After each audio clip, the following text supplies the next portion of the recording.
sua palavra, a compreender a sua vontade perfeita.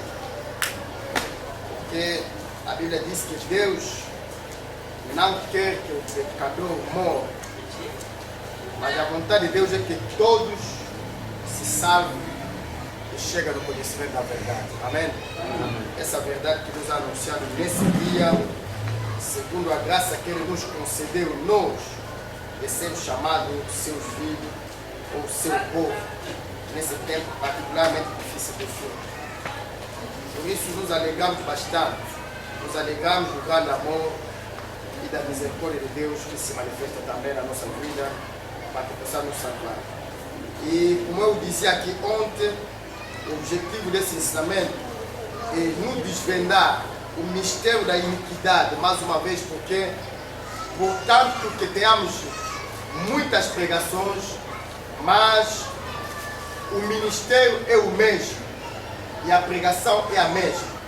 E o ministério de Deus, que Deus deu a seu servo, é para lhes permitir de desvendar as ações dos espíritos enganadores e restaurar a verdade nesse tempo do fim.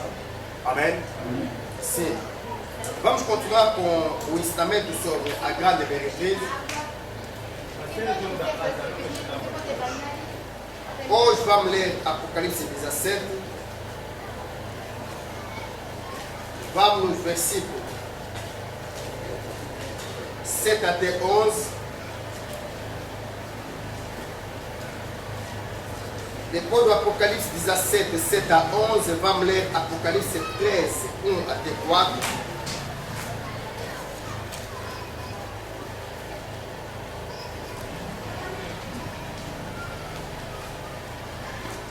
Vamos também ler a profecia de Jeremias 25, versículo 11 e 12, e Jeremias 27, versículo 22.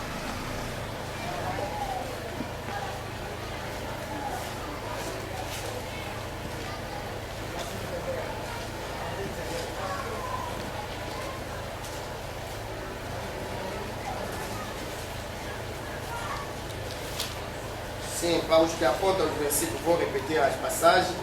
Temos Apocalipse 17, temos Apocalipse 13, Apocalipse 17 lemos de 7 até 11, Apocalipse 13 lemos de 1 até 4,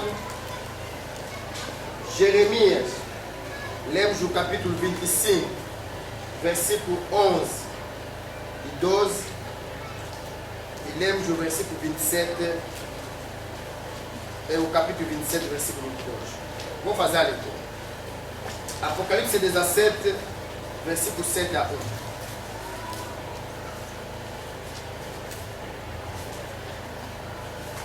1. O anjo, porém, me disse: por que te admiraste? Dir-te-ei o mistério da mulher e da besta que tem as 7 cabeças e os 10 chifres e que leva a mulher. A besta que viste era e não é. Está para emergir do abismo e caminha para a destruição.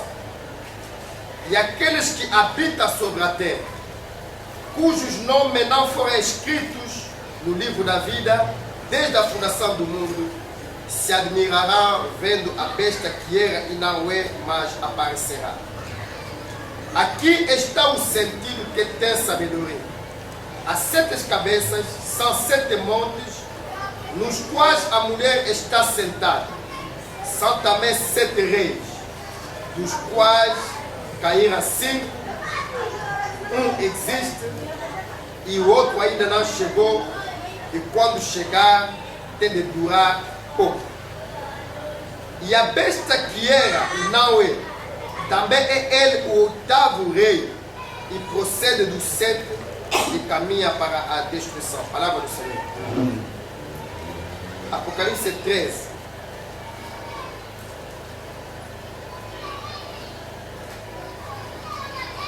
No Apocalipse 13 vamos ler o versículo 1 até 4. Vi emergir do mar uma besta que tinha 10 chifres e 7 cabeças, e sobre os 10 chifres 10 diademas, e sobre as cabeças nomes de blasfêmia. A besta que vi era semelhante a leopardo, com pés como de urso e boca como de leão. E deu-lhe o dragão o seu poder, o seu trono e grande autoridade. Então vi uma das suas cabeças como golpeada de morte, mas essa ferida mortal foi curada. E toda a terra se maravilhou seguindo a besta. E adoraram o dragão porque deu a sua autoridade à besta. Também adoraram a besta dizendo que é semelhante à besta, quem pode pelejar contra ela. Foi-lhe dada uma boca, acho que até 4, amém? Vamos no Jeremias 25, 11 até 12. Toda esta terra virá a ser um deserto e um espanto. Estas nações servirão ao rei de Babilônia 70 anos. Acontecerá, porém, que quando se cumprir os 70 anos, castigarei a iniquidade do rei de Babilônia e a desta nação, diz o Senhor. Como também a da terra dos caldeus, farei deles ruína perpétua. Palavra do Senhor. Jeremias 27, 22.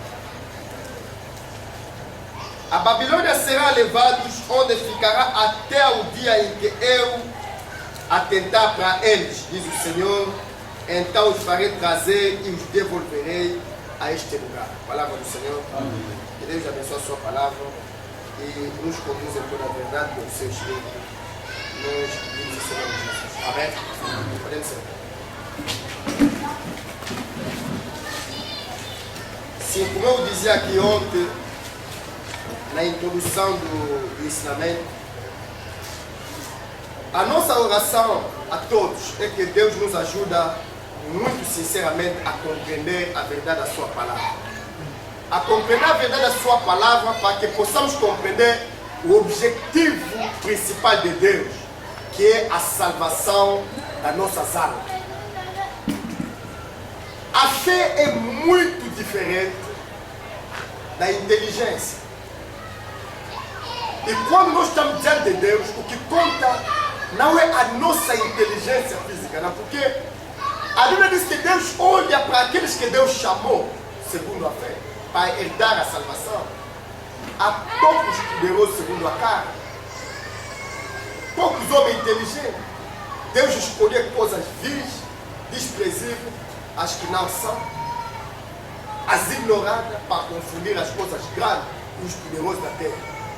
Deus prometeu e cumpriu. Prometeu o quê?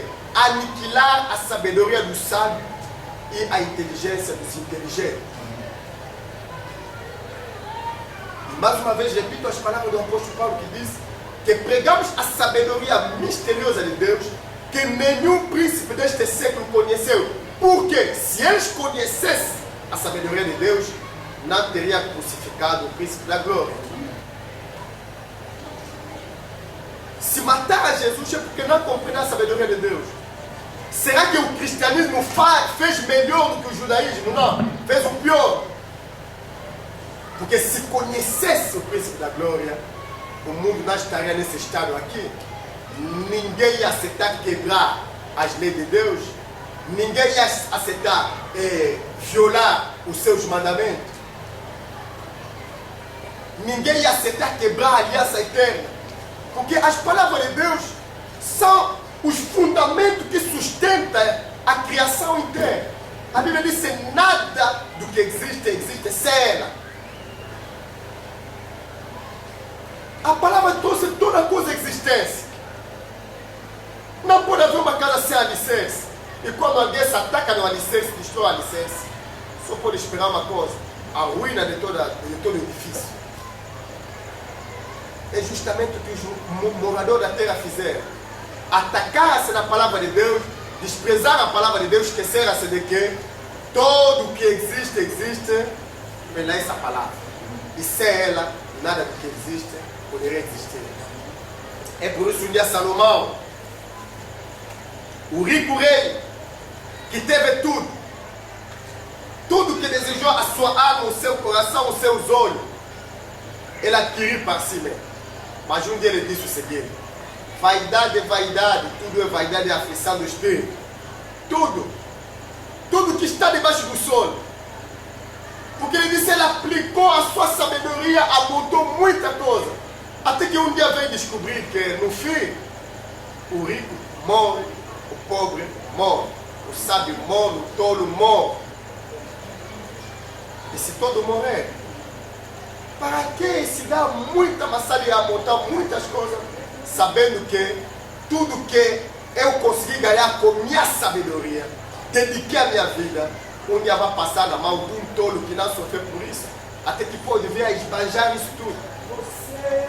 Isso é vaidade, aflição do espírito. Mas, longe de nos levar no desespero, em perder a razão da nossa vida aqui na terra, ele conclui o seu livro dizendo: temer Deus e guardar o seu mandamento, este é o dever de todo homem. Amém. Então que Deus nos ajude a que possamos compreender o que se passa por detrás do véu. É por isso que se diz Apocalipse, tirar o véu ou revelação. Se Deus está nos tirar o véu sobre essas coisas que se passam aos nossos olhos, coisas que nós conhecemos, mas coisas que não conseguimos discernir, é para que justamente o discernimento volte no nosso meio e possamos escapar da sedução, da corrupção, da contaminação e da morte. Voltamos na verdadeira adoração, que é segundo Deus, porque é dessa adoração que depende a nossa vida. Jesus disse: os verdadeiros adoradores devem adorar o Pai em espírito e em verdade. Porque são esses adoradores que o Pai procura. Se ele procura, é porque existem naquela multidão alguns que não são verdadeiros adoradores. Pouco importa o zelo que você possa vir a ter, mas zelo sem entendimento não vale nada. Ele disse ao povo judeu: esse povo me adora em vão, porque eles invalidam a palavra de Deus com suas tradições. Mas eis que Satanás, que enganou Israel, também está no meio das nações. Assim como vimos nas últimas horas de Jesus, a liderança religiosa se atacar à verdade para destruí-la. Assim também hoje, o mistério da iniquidade nos revela que Satanás não opera no mundo, não, mas Satanás opera. O grande instrumento que Satanás tem na sua mão para atacar a verdade é a religião. E quando nós compreendemos isso, vamos compreender também o sentido do apelo do Senhor, que diz: sai no meio dele, povo meu. Sai no meio dele. Não participe nos pecados dele. Não toque nada que é imundo. Não toque nada que é ímpio. Caso contrário, também fará parte do castigo dele. Mas se deixar a imundícia, se sair da impureza, se sair das abominações, se abandonar as prostituições e vir a mim, ele diz que eu vos receberei como filhos e filhas e serei para você um pai. Há que escolher, e a escolha só depende de ti. É por isso que insistimos em bater nessa tecla: a salvação é individual. Nós ouvimos aqui sobre essa mulher aqui hoje. Mas há uma coisa que eu queria iniciar, que eu queria pegar para iniciar a pregação de hoje. Quando o anjo disse, João via maravilhoso, ele disse: não, por que está se maravilhar? Vem, vou te mostrar o segredo dessa mulher. Vem, vou te mostrar o mistério que se esconde por detrás dessa mulher. João viu. Quando o anjo disse o seguinte, ele disse o seguinte: achava-se a mulher vestida de púrpura. Nós compreendemos púrpura escarlate. nós compreendemos o que significa adornada de ouro, de pedra preciosa, de pérola. Estamos a falar de uma religião meramente materialista que fez do nome de Jesus um instrumento para lucrar. Infelizmente, há muitas religiões também que a Bíblia chama meretriz, porque estamos diante da grande meretriz, que é uma mãe que gerou prostituições. Amém? A Bíblia chama mãe das meretrizes, porque Jesus disse que eu trarei castigo, não só sobre ela, mas sobre aqueles também que fazem as obras que ela incita a fazer. Então, todas essas igrejas também que hoje, Jesus está a dizer, pela boca dos seus santos apóstolos, o seguinte: que a mulher se atavia de veste honesta, com humildade, com moderação, não com pérola, com vestido precioso, com ouro e coisas semelhantes, mas que seja humilde, como convém às mulheres que fazem profissão de servir a Deus. Isso não é o evangelho de Paulo, não, porque Pedro também repetia as mesmas coisas. E quando nós estamos, se nós agora deixamos a mulher no seu sentido carnal, para considerar a mulher no sentido espiritual, compreendemos que uma verdadeira igreja, a igreja humilde, a igreja sujeita a Cristo, não é aquela igreja que se vê pelas aparências, pela sua riqueza, pelo seu patrimônio, mas pelo espírito manso, que é humilde, pela obediência, pela sujeição. Uma igreja que se preocupa da única coisa mais importante. Porque um dia Jesus foi na Betânia, na aldeia de Betânia, e ali havia duas mulheres que são uma ilustração de duas igrejas. A Marta, quando Jesus veio, a Marta se preocupou em muitas coisas, a cozinhar para o Senhor. Maria abandonou tudo, assentou-se ao pé de Cristo. Então Marta, quando viu que o trabalho era demais, não acabava, porque todos aqueles que vão à conquista, a Bíblia diz que o amor do dinheiro é raiz de todo o mal. E todos que se enveredaram por esse caminho, por essa conquista, naufragaram na fé. Abandonar é tipo um navio, cai e vai lá no fundo. Abandonar a fé, porque ninguém pode servir o dinheiro e Deus no mesmo momento, é impossível. A Marta cansou-se e olhou a sua irmã. Ao seu entender, a irmã era uma preguiçosa que estava lá sentada a não fazer nada. Senhor, não foste a dizer à minha irmã que veio também me ajudar aqui? Olha, estou muito atarefado. O Senhor disse: olha, Marta, Marta, estás a se cansar em muitas coisas, a fadigar com muitos trabalhos, mas uma só coisa é necessária. E a tua irmã Maria escolheu a boa parte. Escutar a boa palavra.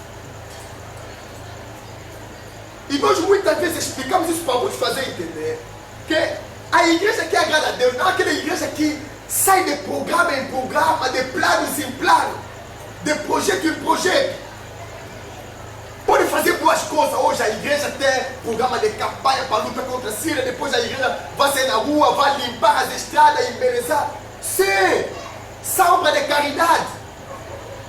Não estão fazendo mal, mas a caridade não vai vos salvar, não. Amém. O que vos salva é a obediência à palavra de Deus. Amém.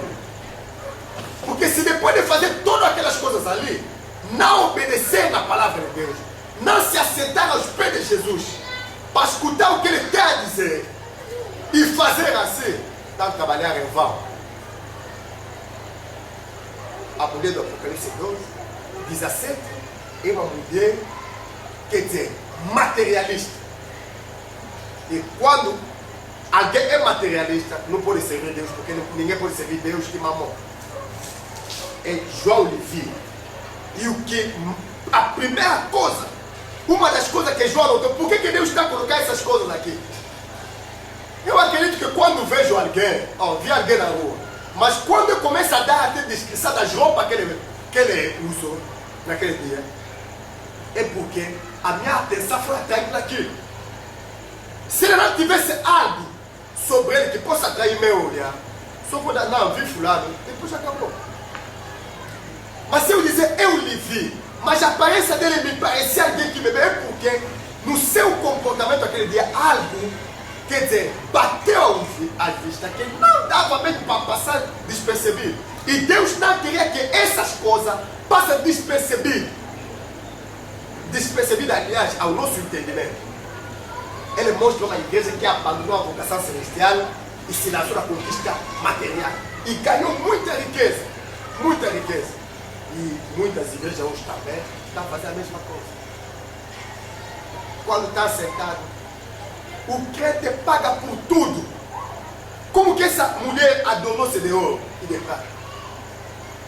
Nós falamos aqui de tráfico de indulgência. Que naquele tempo a igreja começou a obrigar os adoradores, os crentes, a pagar por tudo. As orações eram pagas, tudo. Até aquela estátua que você vai adorar, tem que comprar, não vai tirar de bom. É a mesma prática que hoje está nas igrejas.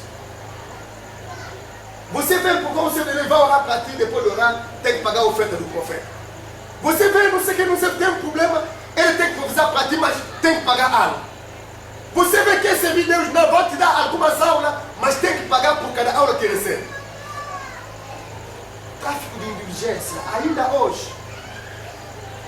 São as mesmas práticas que se refletem hoje nas igrejas.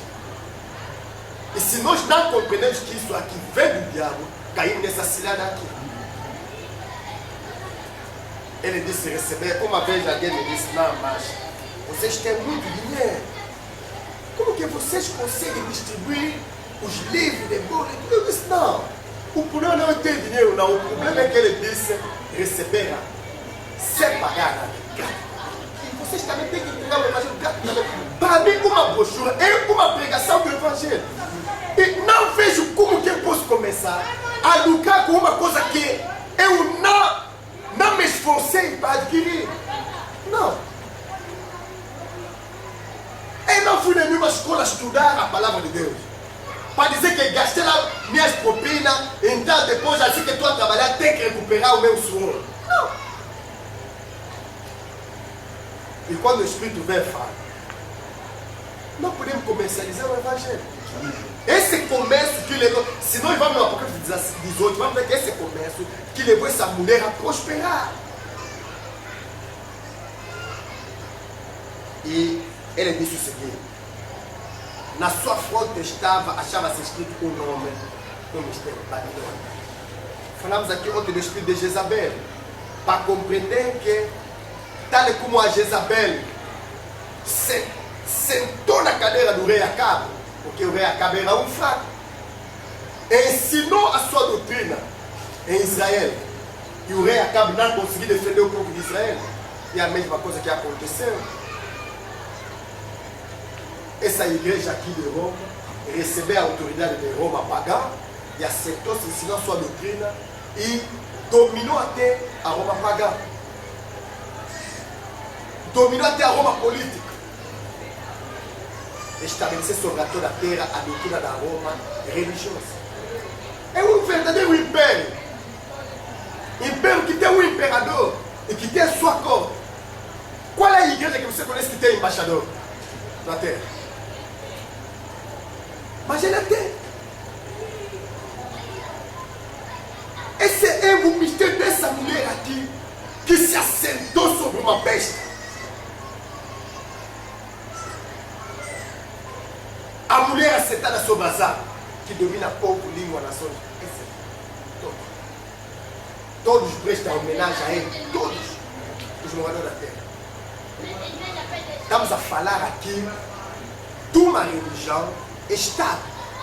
Era uma religião de Estado, mas tornou-se uma religião Estado. É a troca de poder. Quem lhe deu a autoridade? Se nós lemos essa coisa no Apocalipse 13, a Bíblia está dizendo o seguinte: no versículo 2, a besta que vi era semelhante a leopardo, com peixe como de urso e boca como de leão. E deu-lhe o dragão o seu poder. o seu trono de grande autoridade. Amém?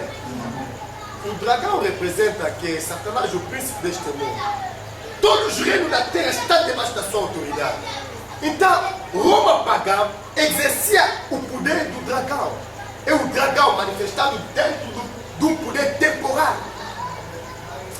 Mas a Bíblia diz que esse dragão deu o seu poder, o seu trono e uma grande autoridade a quem? A besta. E João olhou e admirou bastante. Mas eu não quero que haja uma confusão quando estamos a falar besta e mulher, como se tivesse besta igual a mulher, mulher igual a besta. Não. São coisas muito diferentes. Aquele que está atento entende que quando se fala da mulher, se fala de uma igreja, de uma religião, que se faz passar como igreja cristã, mas que não é. Amém? Infelizmente, essa mulher aqui, segundo a profecia da Escritura, essa mulher aqui, ela recebeu uma autoridade do trono pagão. Ela herdou de um trono pagão, de um trono político. O poder eclesiástico assentou-se sobre o poder político e dominou sobre a terra. Mas para dominar sobre a terra, isso ali parece agora um contraste.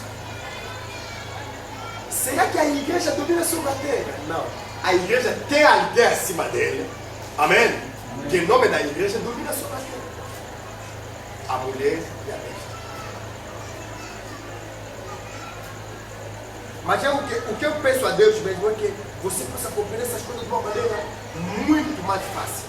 Jesus começa, o anjo que revela essas coisas aqui, o que ele disse, por exemplo, que essa mulher, o nome que estava escrito na sua testa era Babilônia. Oh, por que o Senhor chama essa mulher Babilônia?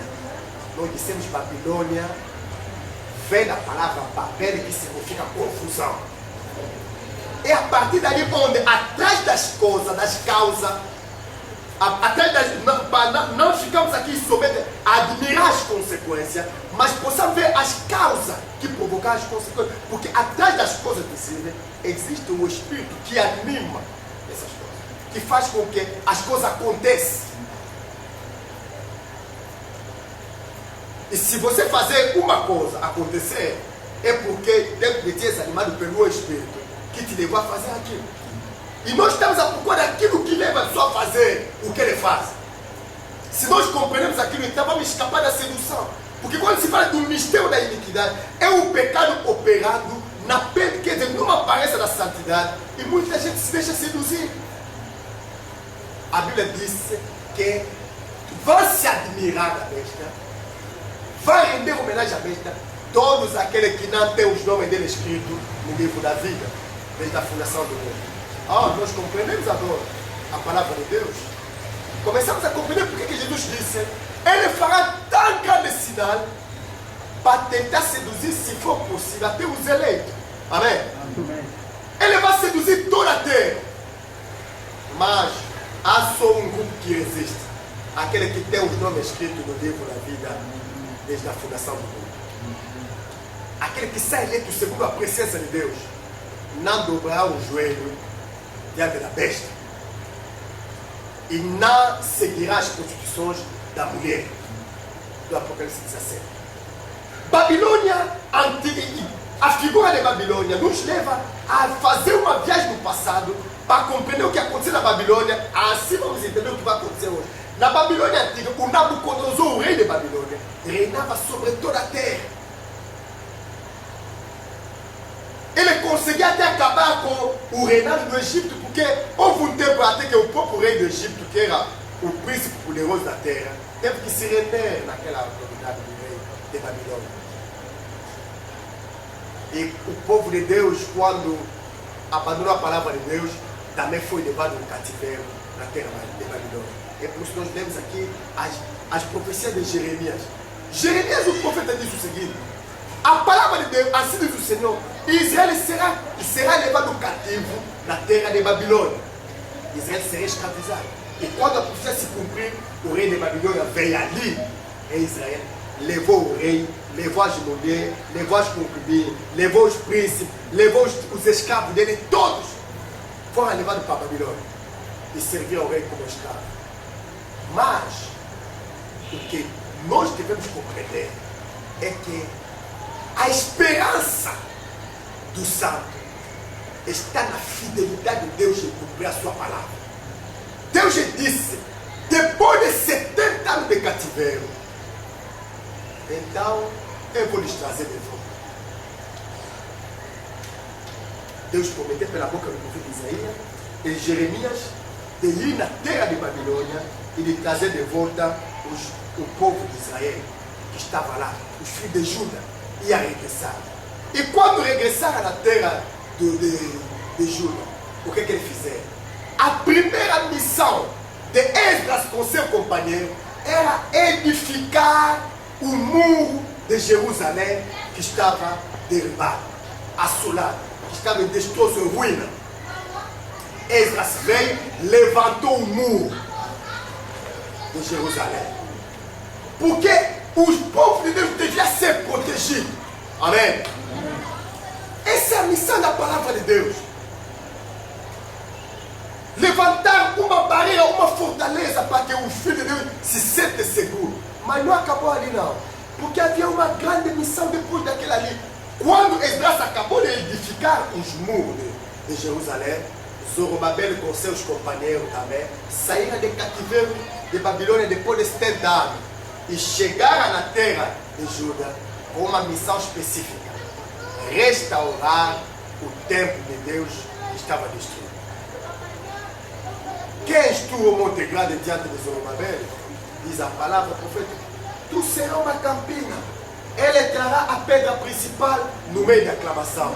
Deixa-me vos dizer que essa profecia não dizia respeito àqueles homens ali, porque no primeiro Pedro, no capítulo, como o Senhor, a palavra do Senhor está clara, que os profetas que profetizavam, não profetizavam acerca deles mesmos, mas acerca da graça que nos é reservada.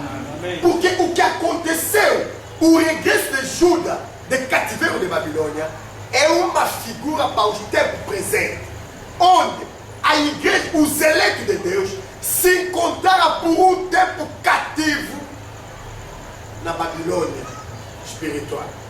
Amém? Eu vi aquela mulher, diz o João, embriagada de sangue do santo e de sangue de testemunho de Jesus. Ele viu aquela mulher ali, cheia de ouro, pedra preciosa. Ele viu aquela mulher com um cálice, com vida, cheio de abominações e de impureza. E ele pegou aquele vinho e embebedou todos os moradores da terra. Sim, os filhos de Judá no cativeiro de Babilônia estavam sujeitos às tradições daquele povo ali.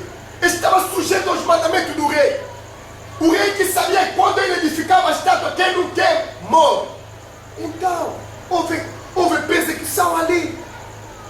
Daniel escapou porque Deus queria lhe salvar. É uma figura dos eleitos que são salvos, que são protegidos por Deus.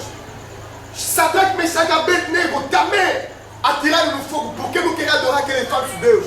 Também foram salvos por Deus. E quando chegou o fim do cativeiro, 70 anos, os judeus voltaram na sua terra.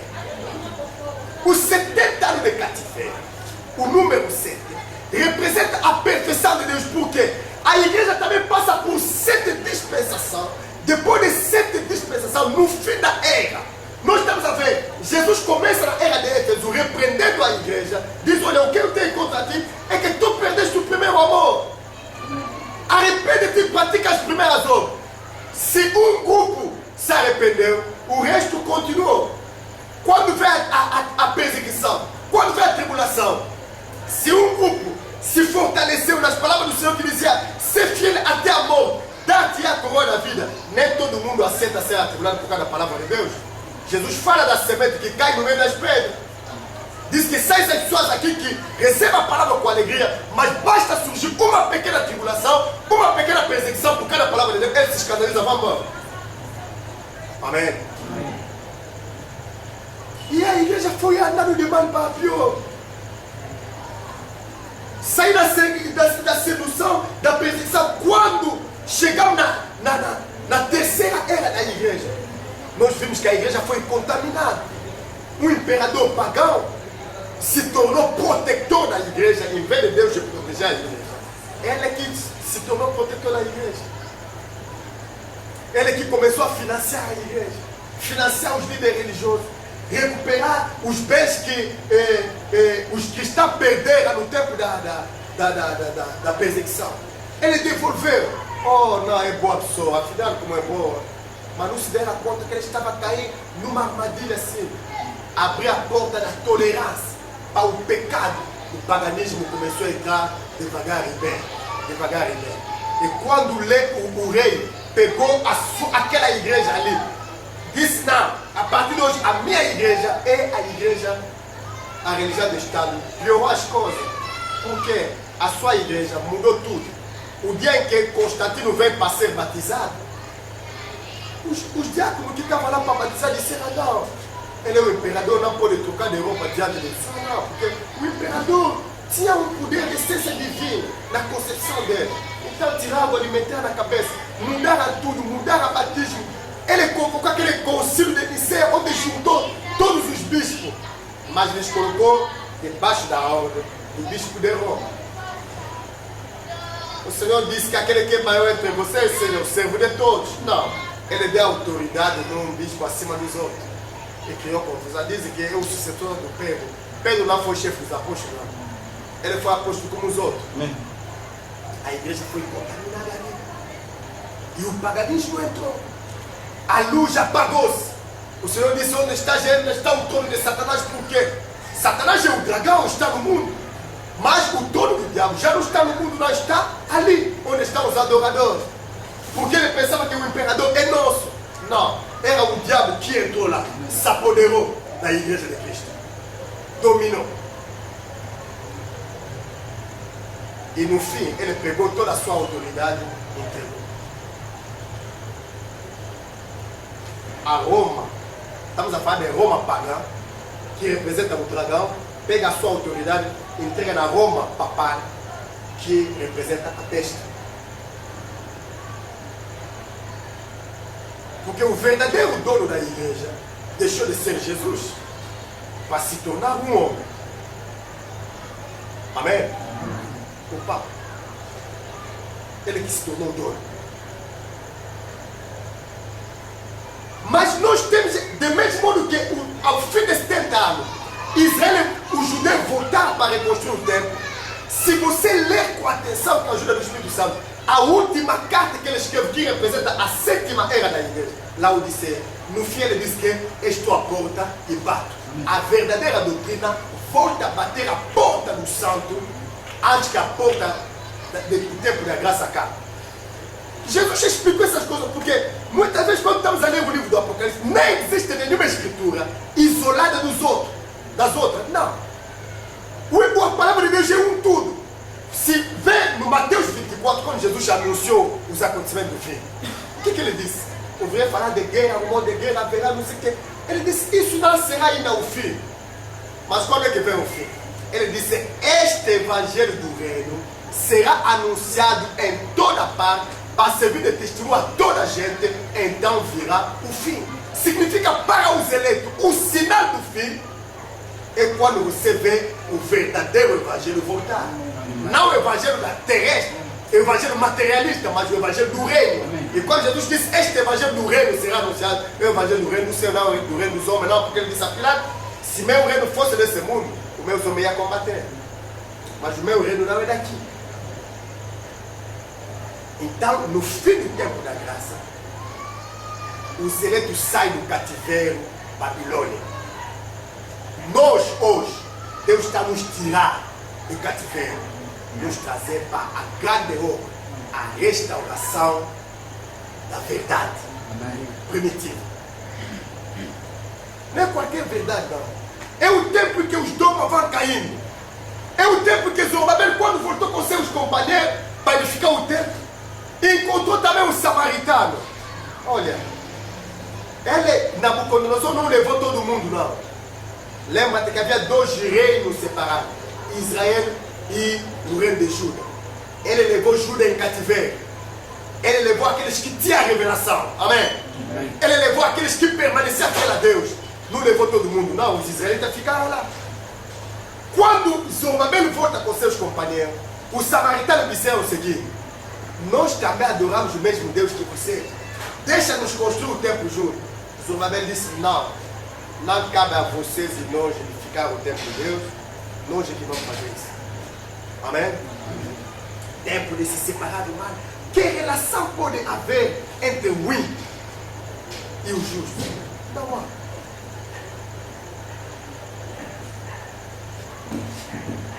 Hoje essa igreja aqui, com seus ensinamentos, representa o mesmo jugo que Babilônia um dia teve sobre o povo de Deus. Mas no fim do tempo, Deus retirou seu povo de lá. Ele disse para João, o anjo disse a João: não se admira, eu vou te mostrar o mistério da mulher e da besta aqui atrás. Bom, não se complica com a palavra de Deus, não. Eu vi uma mulher montar na besta. Afinal, essa mulher aqui, João está dizendo, vou te mostrar, o anjo está dizendo a João, vou dizer o mistério da mulher e da besta aqui atrás. Então, é a besta que permite a mulher avançar. De uma maneira ou de uma outra. A mulher pode ser o que ele tem, as riquezas e tudo. Mas a besta representa sempre um poder. Amém? Não se esquece. Já falamos isso em muitos ensinamentos. Que existe também um poder sobre o qual a besta se apoia. Ele disse: não, vou te mostrar o mistério daquilo. Ele começa a explicar a João. A besta que viste já era e não é. Está para vir, e quando vir, ele vai permanecer um pouco de tempo e depois vai à destruição. E aqueles que habitam sobre a terra, cujo nome não foi escrito no livro da vida desde a fundação do mundo, vão se admirar vendo a besta que era, não é, mas aparecerá. Aqui está o sentido que tem sabedoria. As 7 cabeças da besta são 7 montanhas nos quais a mulher está sentada. São também 7 reis. Amém? Então, o anjo começa a desvendar o mistério daquela besta, da mulher e da besta que estava ali trazendo. Disse: não, o mundo, aquele que não tem os nomes escritos no livro da vida, vai se admirar. Vai se admirar da autoridade, vai se admirar com o luxo dele, vai se admirar com a riqueza dele, vai se deixar influenciar todo mundo, como nós dissemos aqui, que as doutrinas, essas doutrinas pagãs, influenciaram o mundo inteiro. Os reis da terra se prostituíram, os moradores da terra tornaram-se semelhantes a bêbado. Quer dizer, engolir a coisa que nunca... Eu não sei se o bêbado sabe que esse capuca pode me fazer mal. Não. O primeiro... Sabe o problema do bêbado? É o primeiro dia que ele toma a decisão de beber. Se soubesse que esse gesto aqui pode me levar longe, ele deixa. Mas quando ele avança, geralmente fica difícil parar. Os moradores da terra também estão ali. Ele conhece a verdade, se dizer: olha, Natal vende. Eu sei mesmo que não é de Deus, mas é como alguém que tornou-se tóxico dependente. Quer dizer, ele já não tem mais a força de se libertar daquilo. Ele sabe mesmo que pode me fazer mal. A bebida pode me fazer mal, mas deixa mais beber só um. Depois de um, deixa mais beber 2. É assim também. Essas doutrinas ficaram, quer dizer, fizeram parte dos homens. Amém? Ficamos um tempo tão escravos daquilo que, mesmo os que não vão na igreja, que não tem nada com Deus, os que se dizem ateus, quando chega nessas festividades pagãs, mas religiosa, entre aspas, todos se deixam arrebatar. Todos, grandes e pequenos, independentemente da religião, mas os moradores da terra se libertaram devido à sua posição. Vou te mostrar um mistério. Essa besta já era e há de vir, mas quando vir, vai demorar um pouco tempo depois, vai a perdição. É aqui está o sentido que tem sabedoria. A besta tem 7 cabeças, mas essas 7 cabeças representam 7 montes sobre os quais a mulher está assentada. Sabe qual é o problema dos homens? Quando você diz, a mulher do Apocalipse 17 representa a igreja romana. Onde está a povo? A besta representa o império. Ah, não, você especula. Mas o Senhor, quando dê a revelação dessas coisas aqui, não deixou nenhuma dúvida para que ninguém se engane sobre a sua natureza. Estamos a falar de uma religião e do Estado. E não se esqueça que a falar de uma religião e do Estado, estamos também a falar de uma religião e Estado. Vou falar em outras palavras. Estamos a falar de uma religião e estamos a falar de um governo pagão. E também estamos a falar aqui de uma religião que em si mesmo é um governo. É por isso quando você lê Apocalipse 13 e 17, você começa assim, mas a besta afinal é quem? A besta, diz a Bíblia, tem 7 cabeças. E essas 7 cabeças aqui representam, tem 2 significados. São 7 montes. 7 montes sobre o qual a mulher está sentada. Olha, quando nós lemos a geografia de Roma, aquilo, porque a profecia bíblica quando se cumprir, vai se cumprir aqui, nós vamos ver a nossos olhos.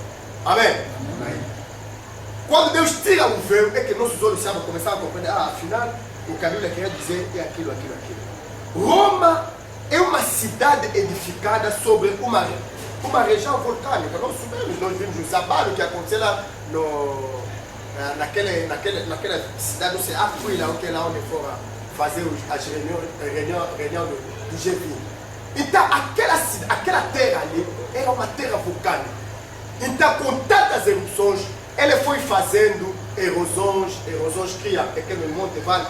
Exatamente quando estamos entrando no vídeo, aquela geografia que nós encontramos lá em cima. Você encontra montanha, vale, montanha, vale, montanha, vale. A cidade de Roma era assim. Então, mas aquelas erosões, vale, criaram 7 colinas. E as colinas, irmã, pode fazer a gentileza de escrever isso ali aos irmãos. Nós temos a primeira colina que é o Palatino, o Capitólio, o Quirinal, o Viminal, o Celiano, o Avetino e o Janicu. São as 7 colinas sobre as quais a cidade de Roma foi sendo edificada. Amém? Sabe por que eles edificavam a cidade sobre as colinas? Porque geralmente, antigamente, a cidade não era como a nossa nacional, a cidade era fortificada. Era preciso, como tinha torre de vigia, que a sentinela que está em cima possa ver o perigo que está vindo de longe. É por isso os romanos, os primeiros povos que ocuparam aquela terra, tiveram cuidado de edificar não nos vales, mas sobre os montes. Então, aqueles 7 montes e colinas é que formam hoje a cidade de Roma. Sai da Bíblia, amanhã pode se atirar em qualquer cyber, entra na internet, faz a sua pergunta, a cidade de 7 colinas, vai te dar a resposta. Roma. Amém? Esse que o anjo está dizendo que no João, olha, não se admira, vou te mostrar o mistério da mulher e da besta que é atrás. Para você começar a compreender, não se trata do animal fantasmagórico, um animal assim, tipo de sonho, de filme de ficção, não. Aqueles 7 cabeças que você está vendo ali, são 7 montanhas sobre as quais a mulher está assentada. Agora, nós temos a certeza que se a mulher na profecia representa uma igreja, é uma igreja que tem sede naquela cidade de 7 colinas. Amém? Amém? A cidade de Roma. Agora, alguns pesquisadores católicos disseram não. Vocês não têm razão de dizer que a igreja católica é aquilo que está escrito no Apocalipse 17, porque o Vaticano não faz parte das 7 colinas, não. Sim, eu também fui investigando. O Vaticano é uma colina à parte das 7. Agora começar a me perguntar, meu Deus, se temos aqui 7 colinas que representam Roma, E temos o Vaticano, que é uma colina à parte, apesar de que naquele tempo, com aliança com o governo, permitia que o muro de Roma também possa incluir o Vaticano para proteger. Mas o Vaticano não é uma montanha que faz parte dessas 7 colinas que nós acabamos de citar aqui. Porque o Vaticano é uma colina à parte. Agora, olha onde a profecia começa a se manifestar em toda a sua clareza. Vaticano é uma palavra latina. Essa palavra latina tem 2 raízes. Você divide Vatic e Anus. Vatic é essa palavra que deu a raiz desse verbo vaticinar, que significa que profetizar, que significa predizer, que significa anunciar algo que é para vir. Agora, o que significa Anus do latino para português? Significa uma velha mulher. Então, uma pessoa que pega Vatic, Anus, a traduzir isso em português vai dar quê? A velha mulher profetizando, ou a mulher velha da profecia. Então vamos chamar isso uma coincidência. Não pode ser uma coincidência, não. Amém? Amém. Não pode ser uma coincidência. Amém. Deus é Deus de confusão, mas para o santo, quer dizer, pouco importa o que eles vão fazer, pouco importa o manto que você utiliza. Se Deus queria que essas coisas aqui, quando chegar o tempo, os eleitos possam conhecer que a palavra profética, porque muitos pensam que a palavra de Deus é uma parábola, um livro de experiência. Eu ouvi um pregador católico a dizer: não, a Bíblia é um livro de experiência que esses homens tiveram, como nós temos hoje as nossas próprias experiências. Não é nada. A palavra de Deus é inspirada. Amém? Amém? A Bíblia fala de uma velha mulher da profecia. O Vaticano significa a velha mulher da profecia, ou a velha mulher profetizando. Então, isso para nós nos leva diretamente no Jezabel, a mulher que se diz profetiza. Jesus começou a anunciar isso na idade de Tiatira. Disse: não, você tolera que aquela mulher que se diz profetiza ensina e seduz a muitos. Amém. E a velha mulher aqui no Apocalipse 17, temos também uma mulher que já foi anunciada há muito tempo na profecia.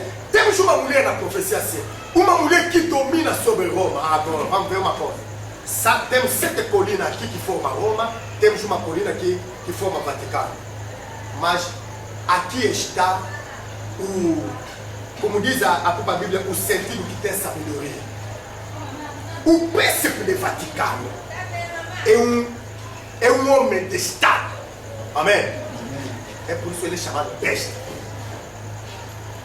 Ele que carrega a mulher. A mulher dele não é a mulher de Cristo, não. Agora, o príncipe de Vaticano é no mesmo momento bispo de Roma. Porque antes dele ser papa, ele foi como bispo de Roma. E continua a ser bispo de Roma. E um bispo tem catedral Palma, onde está sentado o seu trono. Essa é a organização dele, não é nossa, não. E eu disse aqui num dia aqui que a palavra catedral vem da palavra grega cátedra, que significa cadeira ou trono. Amém? Amém. Significa que quando você está escutando catedral fulano, catedral São, não sei, José, catedral, não significa que é o trono daquele bispo que manda aquela parte ali. Amém? Amém. Aquela jurisdição. E o trono do bispo de Roma, eu disse o seguinte: o Papa, sendo ao mesmo tempo o líder da Igreja Mundial, ele é de facto o bispo de Roma. São funções acumuladas. Significa, sendo o bispo de Roma, o trono dele se encontra dentro de Roma. Quando Constantino tornou-se imperador, ele que começou a oferecer os lugares de adoração, as casas, os bens. Foi naquela altura, no século IV, que se ofereceu o palácio João Latrão. O João Latrão era uma família rica. Pegaram o palácio e entregaram, onde se edificou a primeira basílica, a Basílica de Latrão. Isso tudo aqui está nos livros. Pode confirmar. Basílica de Latrão tornou-se o palácio do bispo de Roma. E Basílica de Latrão está edificado justamente sobre a colina maior de cette colina, que é a colina do Celiar. Amém? Significa que todas as explicações que esses homens podem dar não pode fazer mentir Deus, não. Não pode fazer mentir Deus. Porque João viu com seus olhos aquela mulher assentada sobre a besta. Depois de toda a descrição, João ficou admirado e disse: não, vou te mostrar um mistério. Vou te dizer o mistério da mulher e da besta que ele traz. Aquela besta que você está vendo com 7 cabeças, são 7 colheres. Roma, a cidade de 7 colheres. O Papa, depois de muitas guerras que acontecem, houve aquelas lutas ali entre os romanos, não sei o quê, houve um tempo em que nós ouvimos falar da Revolução Francesa. A Revolução Francesa, quer dizer, golpeou o papado, porque levaram o Papa preso na Avignon, na França, onde ele foi morrer. Foi naquela altura em que recuperaram os pés da Igreja Católica pelos revolucionários. Então, ao voltar, só tinha uma alternativa, ir viver numa colina par, que é a colina do Vaticano. Mas, quando depois se restou os bens dele, a primeira igreja conhecida dessa organização é a Basílica de Latrão, onde está o trono do Bispo de Roma. Amém? Amém. Porque o Vaticano não é o trono do Bispo de Roma, não. O Vaticano é a Santa Sé. Ali está o trono daquele que é o presidente do Vaticano, como chefe de Estado. É como quem diria que, bom, o pastor tem um gabinete aqui no Lubito e tem um gabinete em Bengué. Amém?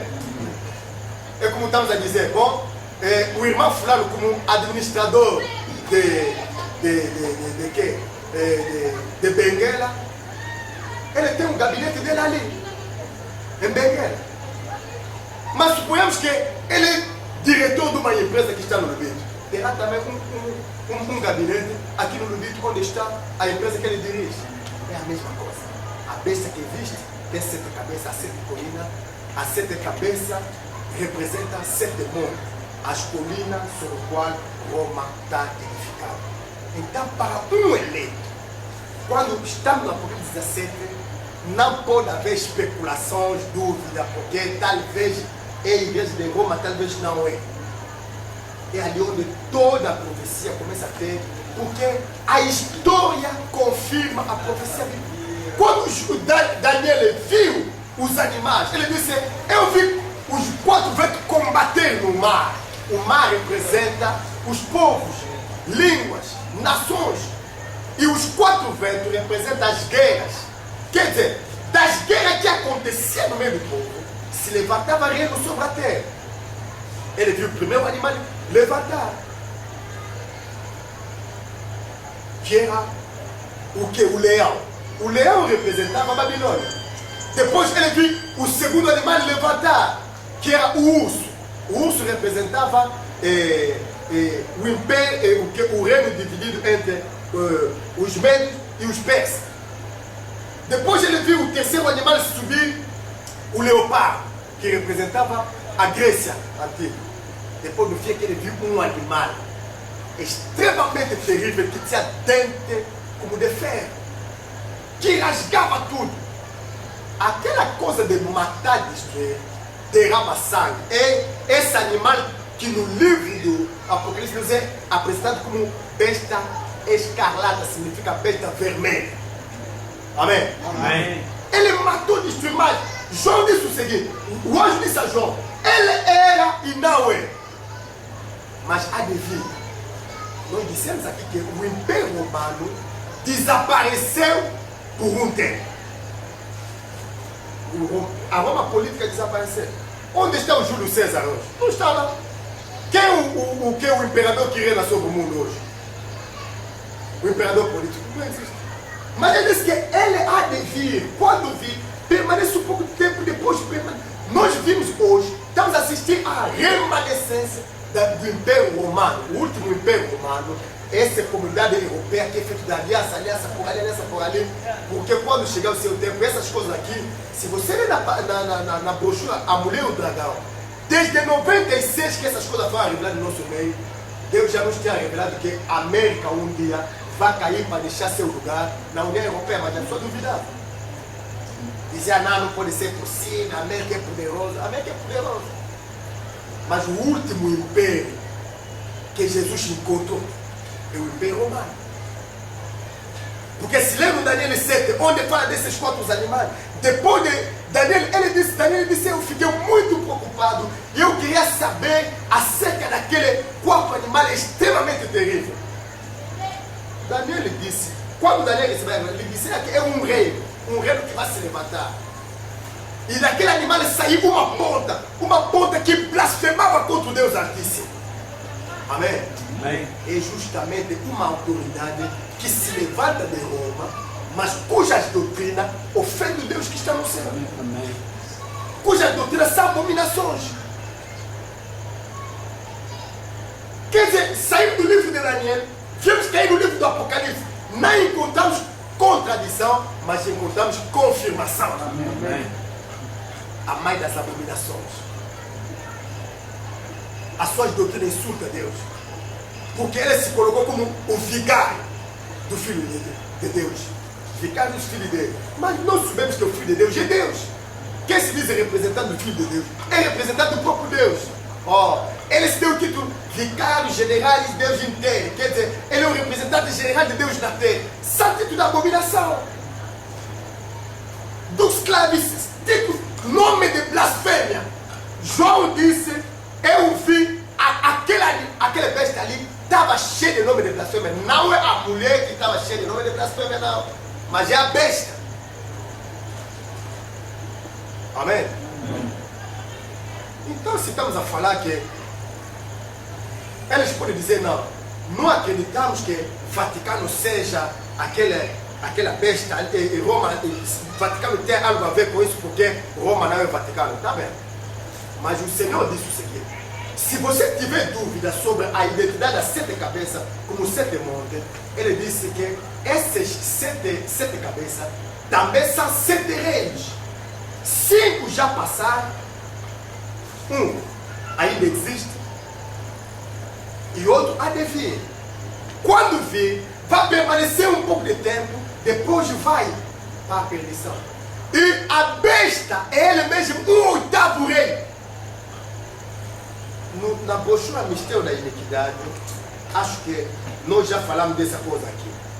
E quando falamos dessa coisa aqui, explicamos o seguinte: explicamos que nós temos, dentro da fundação de Roma, até no dia de hoje, Roma era uma cidade dirigida por príncipe pagão.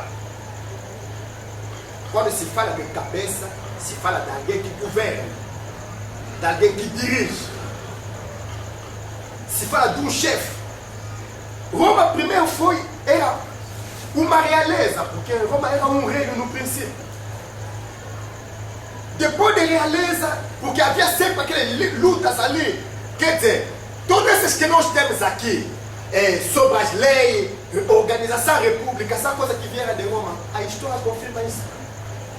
A aristocracia começou lá. Essas coisas de senado, de parlamento, tudo começou lá. Então essas lutas que fizeram que Roma um dia deixou de ser um reino, significa deixou de ser dirigido pelo rei e ficou dirigido por consulado. Significa a primeira cabeça é a realeza, a segunda cabeça é o consulado. O consulado é o poder que era exercitado pelos 2 cônsules. Então havia um cônsul ajudado pelo outro cônsul que dirigia Roma e executava todos o poder de magistrado público durante o tempo em que era eleito. Depois de realeza, consulado, Roma transformou-se numa ditadura. Significa a terceira cabeça de Roma era o ditador.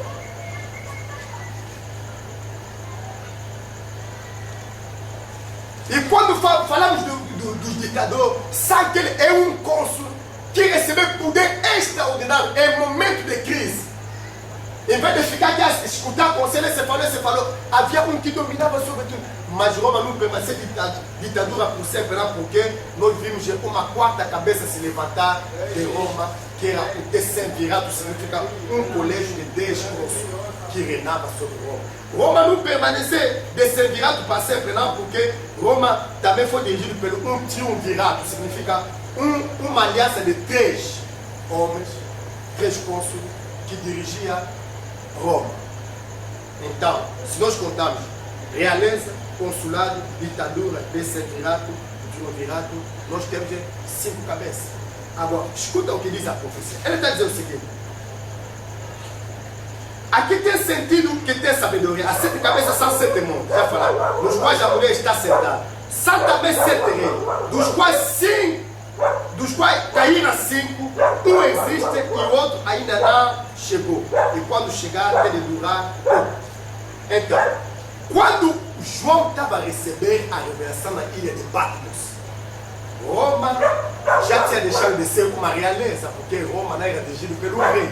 Roma já tinha deixado de ser um consul, porque não era dirigido pelo cônsul, não. Roma não era dirigido pelo um ditador, Roma não era dirigido pelo um colégio de 10, o decemvirato.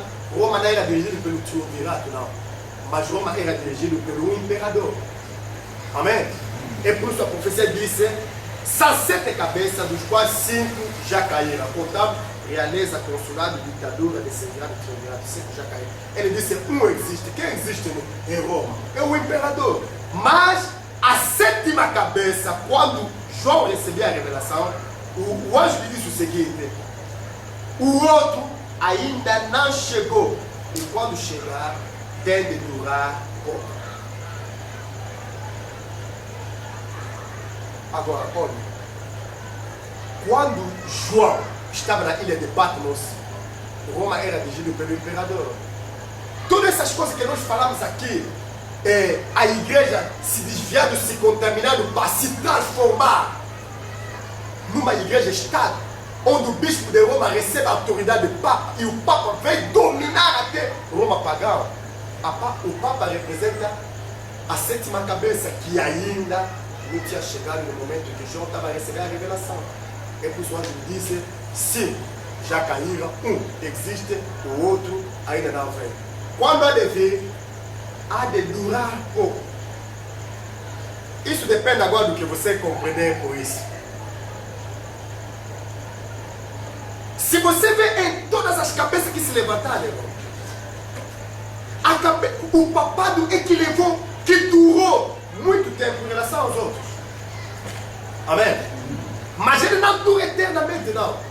Ele tem um tempo de vida. Depois o papado vai deixar de existir na forma em que ele existe. Ou significa que para o mistério da iniquidade que opera, para muita gente, o Papa é um líder religioso. Só ali está o engano, porque ele acumula o poder político e o poder religioso. Oficialmente não. Oficialmente não.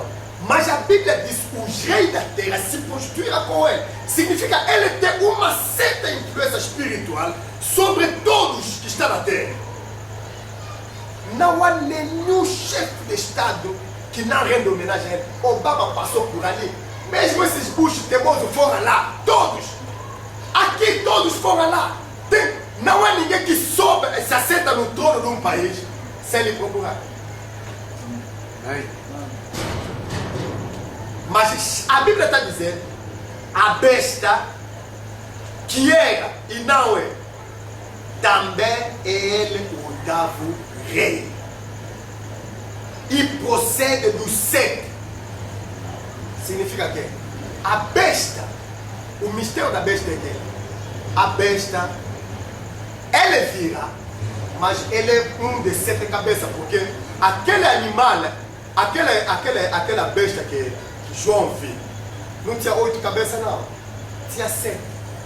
Mas o anjo está dizendo: a besta é um 8º rei, mas é um dos 7. Significa que a besta, o anticristo que há de vir, o homem do pecado, ele vai reinar na terra. Ele sai, ele é um dos 7, significa ele é um dos papas. Amém? Amém. Mas o reinado dele não é como o reinado desses papas atuais.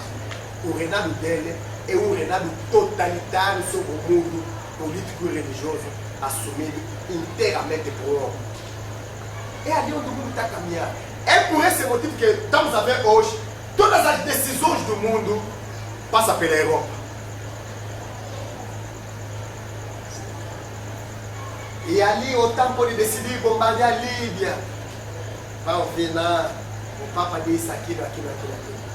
Quer dizer, agora eu só me pergunto, meu Deus, será que ele está falando em código?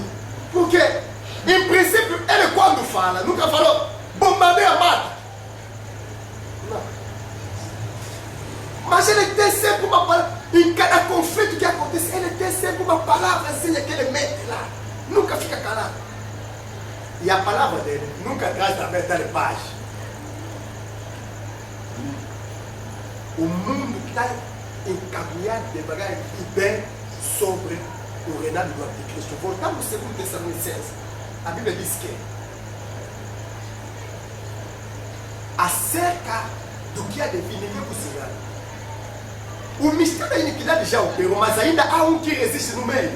Quem resiste no meio é a igreja de Cristo, ajudado pelo Espírito Santo. Mas quando o Espírito Santo sair do mundo, a igreja verdadeira também sai, a verdade desaparece. É escuridão completa. O mundo ficará num tempo sem Deus.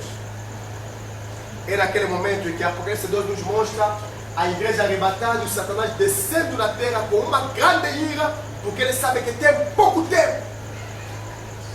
Muito pouco tempo. É o tempo da grande tribulação na terra. Ninguém pode comprar, vender, sem receber o número da besta. E a Bíblia diz que o número da besta é 666. E quem calcula esse número é o número de um homem. Não é de uma organização mais, não. Então, se você compreender o que precisa ser, estamos a falar da igreja, estamos a falar de Roma, e estamos a falar do corpo anticristo, que é um Papa que reina sobre o mundo por intermédio da igreja, a grande igreja. E ele utilizará que poder? O poder de Roma. É por isso que eu disse aqui. Se vos perguntar qual é o presidente de Roma, todo mundo quando se fala de Roma, esquece que Roma tem presidente, tem primeiro-ministro, tem... Não. Quando se fala de Roma, cidade eterna, todo mundo pensa no papai, porque ele é que se aceitou. Temos a besta, agora para que não haja confusão no vosso meio, nós temos a besta como um poder político, um reino humano. Daniel confirma isso. Amém? Amém. O quarto reino é extremamente terrível. Aquele animal que dominava. Não se trata, primeiro começou com o leão, depois passou pelo urso, foi pelo leopardo e veio parar por quê? Por esse animal aqui, extremamente terrível. Que João, Daniel quando viu isso, o leão não lhe meteu tanto medo, porque é um animal que ele está habituado a ver. O urso também, o leopardo. Mas ele não deu o nome do quarto animal, não. Conta no Daniel 7 quando sair daqui. Ele não deu o nome do quarto animal. Ele só disse um animal extremamente terrível. Dente de ferro, matava tudo e destruía. E eu quis saber a verdade, não sobre o leão, nem sobre o urso, nem sobre o leopardo, mas sobre aquele animal. E ali onde ele viu, aquele animal tinha 10 pontas. Mas uma ponta proferia a palavra de blasfêmia contra o Deus Altíssimo. Ele sentiu mesmo as abominações da Babilônia, revelado no livro de Daniel, confirmado no livro do Apocalipse. Amém. E Deus quer estar somente. Pouco importa se vai esquecer essas coisas, tudo que nós falamos de Basílico, de Latraus, tudo que nós falamos sobre Vaticano, a velha mulher professora. Deus só quer simplesmente que você compreenda que não existe, Deus não tem religião e Deus não salva por intermédio de religião. Amém. Religião é assunto humano. E todas as religiões cristãs que nós temos hoje não são copiadas sobre o modelo bíblico, não. Mas é sobre o modelo da grande Babilônia. Saíram da confusão e cada um levou uma parte da confusão com ele. Um saía no domingo, dia santo, Quando sair a carregar um dia, sábado é dia de adorar o Senhor. Os outros dias se prostituem. Mas no dia da restauração de todas as coisas, Deus vos ensina que a igreja, olha a igreja primitiva, eles todos os dias, diariamente, permanecia nos ensinamentos. Mas cada um hoje, sabe, estamos a falar da grande Babilônia, que embriagou-se com o sangue do santo, mas vê as meretrizes, as filhas. O que essas religiões fazem também? Quando você não é da igreja dele, o que acontece? É banido. Quando você vem com a verdade, és combatido dentro dessas religiões. Porque o mesmo modelo. Sai do campo, vai pregar o evangelho. Que vai te atacar, não são os pagãos não, são os religiosos. Ele vai vir com a doutrina dele, tenta pôr barreira, para que os outros não acreditem na verdade. É o mesmo espírito que estava na grande Babilônia, que está operando no eleito. E quando você, um eleito, compreende essas coisas, compreende que afinal de contas, Deus é Deus. Ele disse no Isaías 46, examine, não há outro Deus semelhante a mim, que anuncia o fim desde o princípio. Meu conselho permanece firme e eu cumpri toda a minha vontade. Então quando vejo Apocalipse 17, a revelação do Apocalipse 17 confirma que tudo o que está acontecendo hoje, Deus já tinha dito ali. Voz que clama no deserto, endireitai as veredas do Senhor. João Batista veio, disse: arrependei-vos, o reino de Deus se aproxima. A pessoa pergunta: mas ele é quem? Tu és quem? Elias nasce. O profeta nasce. És quem? Só a voz que clama no deserto. O dia que João Batista nasce, pode perguntar qual é o nome que vai dar no filho. Do lado da mãe ali, o nome saiu João. Vem perguntar ao pai, que já era mudo, não conseguia falar, porque Deus me castigou por causa da incredulidade, pedir papel para escrever João. Ficar admirado. Mas não tem ninguém na família com o nome de João. Como que ele escolhe esse nome? Você já se perguntou, João significa o quê? O servo de Deus. Amém? Amém. O nome profético é a mesma coisa com hoje. Nós estamos aqui não porque a Bíblia diz: a mulher que viste é a mulher que reina sobre os reis da terra. Está escrito no Apocalipse 17, no último versículo 18. A mulher que viste é a grande cidade que domina sobre os reis da terra. Qual é essa cidade? Jerusalém não domina sobre os reis da terra. Washington não domina sobre os reis da terra. Nem Nova York. Não. Não me diz que é Pequim. Mas é uma cidade que reina sobre os reis da terra. É justamente o Vaticano. Onde todos os reis da terra se dirigem a prestar homenagem. Mas esse Vaticano aqui, quando eles decidiram, não, a partir de hoje, todas as missas, culto, é só latino. Eles podiam escolher qualquer nome para a cidade dele. Escolheram justamente Vaticano. A velha mulher que profetiza. Para que quando o tempo se cumprir, Deus tirar o véu, nós compreendemos que essa mulher aqui é aquele que ele começou a denunciar como os centros de Isabel, a profetiza, e que se apresenta aqui como essa mulher aqui. Rica! Mas ele fez uma aliança com o mundo, com um cálice cheio de abominação, de imundícia. A sua beber daquele vinho ali e se tornaram loucos, completamente loucos. A sua esquecer a lei de Deus. A Bíblia diz que o país está maldito, a terra está maldita por causa, não porque a terra cometeu, não são os animais que cometeram, nem as plantas, mas os moradores da terra. Quebrar a aliança de terra, violar as leis de Deus, transgredir os mandamentos. Mas quem ensinou os moradores da terra a transgredir os mandamentos? É a religião dele. Amém? E daquela religião saiu mais tarde. E você vê essas religiões têm sempre a mesma característica. O modelo de organização.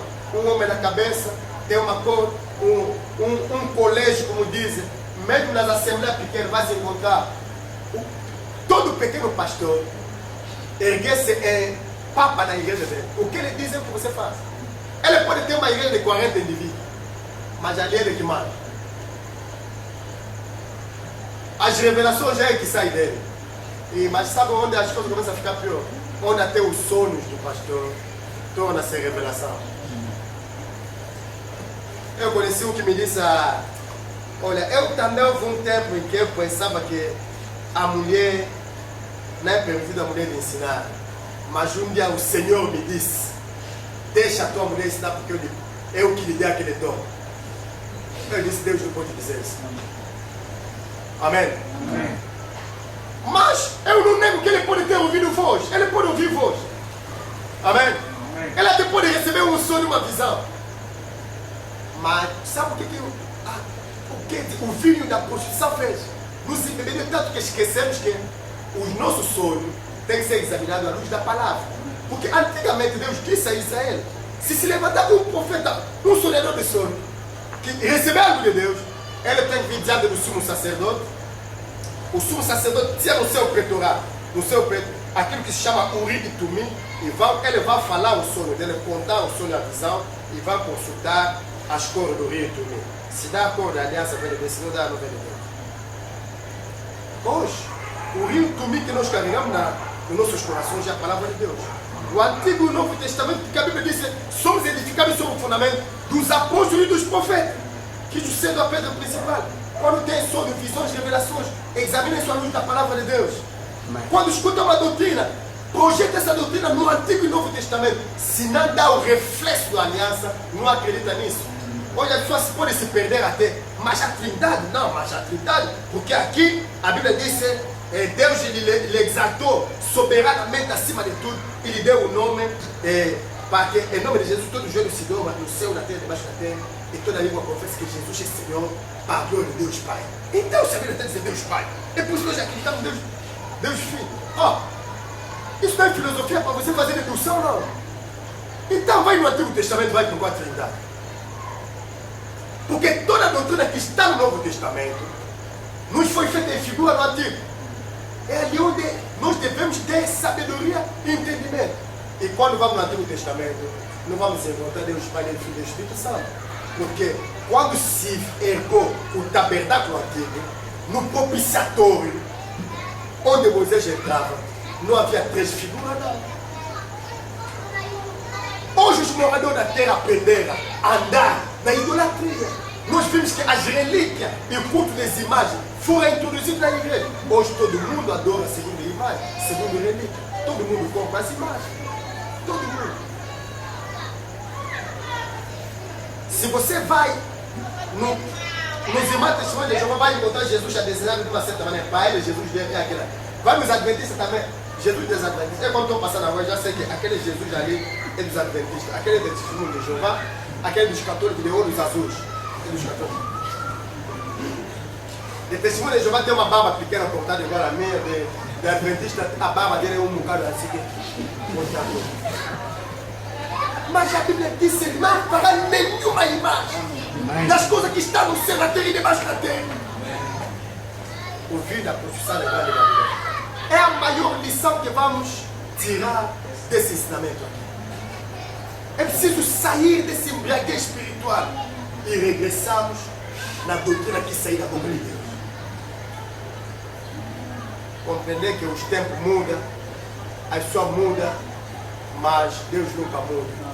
Jesus é o mesmo ontem, hoje e eternamente. Que Deus abençoe.